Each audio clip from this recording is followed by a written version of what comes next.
Two United States Marshals walked across the street and knocked on Brenda Hayworth's front door at 7:15 on a Tuesday morning. She opened it in her bathrobe. They handed her a federal court order and told her to step outside. Then they sealed every lock on her house. Her front door, her back door, her garage. Federal evidence tape across every entrance.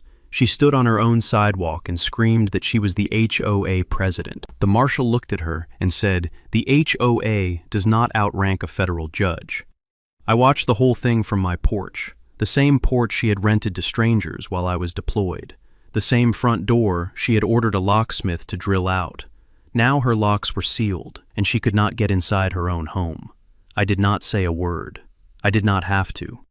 9 months earlier, she changed my locks because she thought I was powerless. Now the federal government changed hers because she committed 3 separate felonies against a protected service member. This is that story. Stay with me. But to understand how 2 U.S. Marshals ended up on Brenda Hayworth's porch, you need to know where this started. And it started with a key. My name is Cole Winslow. I'm 31 years old. Staff Sergeant, United States Army, Military Intelligence Branch, stationed at Fort Carson, Colorado. I have been in the Army for 12 years. Before that, I was in foster care. 7 homes in 14 years. That's the count. Some were fine. Some were the kind of fine where you learn to sleep with your shoes on. I aged out at 18 with a duffel bag, a GED, and a bus ticket to the nearest recruiter. The Army gave me a bed that stayed in the same room every night. That was enough. It became more than enough. It became a career, a clearance, and a life I built from scratch with nothing underneath it except discipline. 3 years ago, I bought a townhome in Pinecrest Ridge with a VA loan. 2 bedrooms, 1.5 bathrooms, a small patio facing Pikes Peak. I painted the walls myself. Warm gray in the living room, navy blue in the bedroom. I hung a framed photo of my unit on the mantle. 12 soldiers in body armor standing in front of a striker outside Mosul, 2019. That photo was the most expensive thing I owned, and it didn't cost a dime. Pinecrest Ridge is a planned community about 4 miles from Fort Carson's main gate. 68 townhomes, neat sidewalks, mountain views that cost you $240 a month in HOA dues. A third of the homeowners are military. Another third are retired military. The rest are civilians who either love or tolerate the sound of artillery practice drifting down from the post. I deployed to Camp Arifjan, Kuwait, last February. 9-month rotation. Intelligence analysis for a joint task force. The kind of work where your phone stays locked in a cabinet and you don't talk about Tuesday. Before I left, I gave my spare key to Nate Calloway. Nate lives 2 doors down. He is 58, retired Army Master Sergeant, 24 years of service, 3 combat tours. He keeps his lawn at regulation height and drinks Earl Grey tea on his porch every morning at 0630, regardless of weather. Nate is the kind of man who says 12 words a day and means every single one.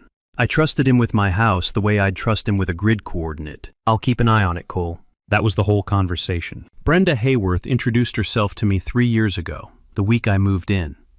She pulled into my driveway in a pearl white Lexus RX, blonde bob freshly styled, clipboard in hand, smile calibrated to approximately 40% warmth. She was 51 then, 54 now, 6 years as HOA president. The kind of HOA president who sends violation notices the way other people send Christmas cards, often unsolicited, and with her name printed larger than necessary at the bottom. Her first note arrived 48 hours after I unpacked. Sparse landscaping, front beds lack approved ground cover. The second came a week later. Flagpole exceeds maximum height by 3 inches. The third involved my trash can being visible from the street for 11 minutes past the collection window on a Wednesday. I fixed every single violation. Quietly. Immediately. No arguments. Intelligence training teaches you to catalog behavior, not react to it. I fixed every violation within 24 hours. Not because Brenda scared me, because I had spent 14 years in foster care, learning that when someone with authority targets you, you remove their ammunition before they reload. Brenda wanted a fight. I gave her a perfect lawn. She wanted a reaction. I gave her a receipt for a flagpole height adjustment. That drove her crazy. I could see it in her eyes at the annual meeting. She wanted defiance so she could escalate. Compliance was not part of her playbook. I filed every response politely, on time, with copies. Intelligence training. Every interaction is a data point. Every data point is a potential exhibit. I deployed to Kuwait in February. The Colorado mountain air was cold and clean the morning I left, frost on the sidewalk. My deployment bag weighed 62 pounds. Nate was on his porch at 0630, Earl Grey in hand, and he raised the mug as my cab pulled away. No words, no need. The house was quiet. The door locked behind me with a brushed nickel deadbolt I had installed myself.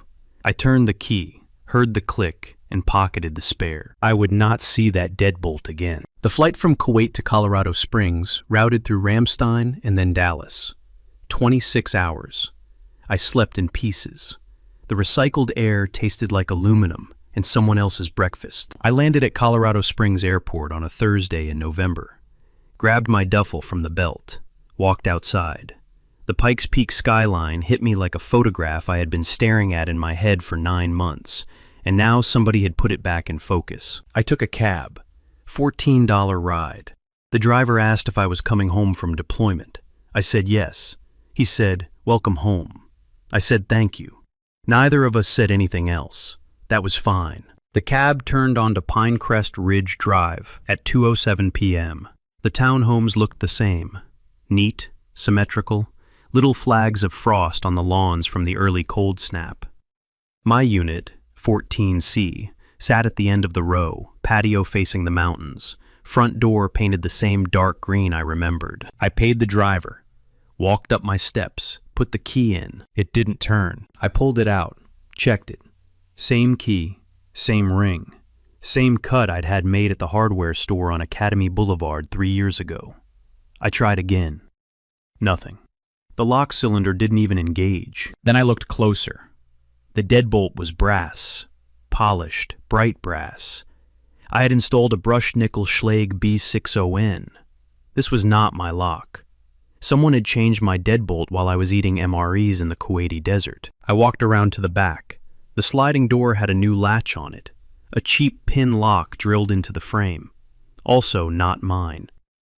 I pressed my face against the living room window.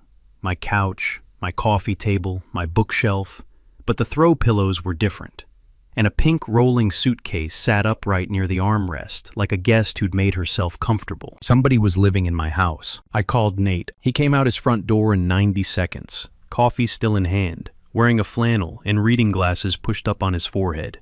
He looked at my face and set the coffee down. "Something's wrong," he said, not a question. "My locks are changed, Nate. There's a suitcase in my living room." He stared at the door. Then he exhaled through his nose, the way a man does when he's rearranging the last 9 months in his memory. "I saw people coming and going," he said, "starting around April, maybe May. Different cars. I assumed you'd rented it out. You didn't tell me otherwise, and I didn't want to overstep." He hadn't overstepped. He'd done exactly what I asked, watched the house. The problem was that someone else had given the house something new to be watched for. I opened Airbnb on my phone, typed my address. Pinecrest Ridge, Unit 14C. The listing loaded in 3 seconds. Cozy Mountain Retreat, Pinecrest Ridge.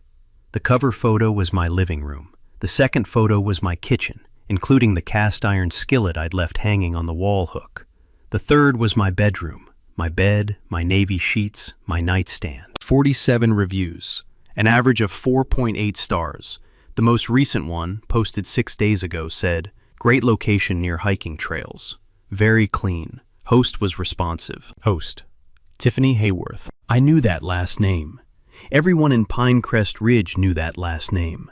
I sat on my own front step, locked out of my own home, and did the math. The listing had been active since approximately April, 7 months.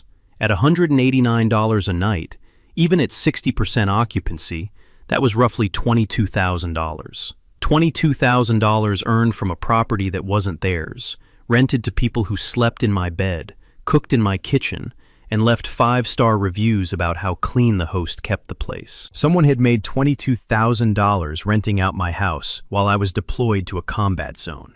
While I was eating MREs and sleeping 6 hours a night in the Kuwaiti heat, Strangers were leaving their shampoo bottles in my shower and complimenting the mountain views from my patio. I screenshotted the listing.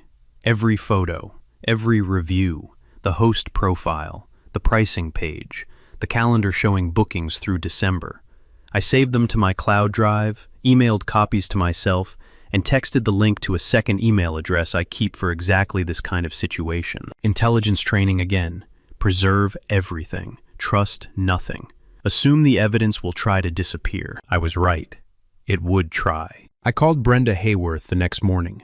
She picked up on the second ring, which told me she had been expecting my call. Nobody picks up that fast unless they've rehearsed. Cole, welcome home.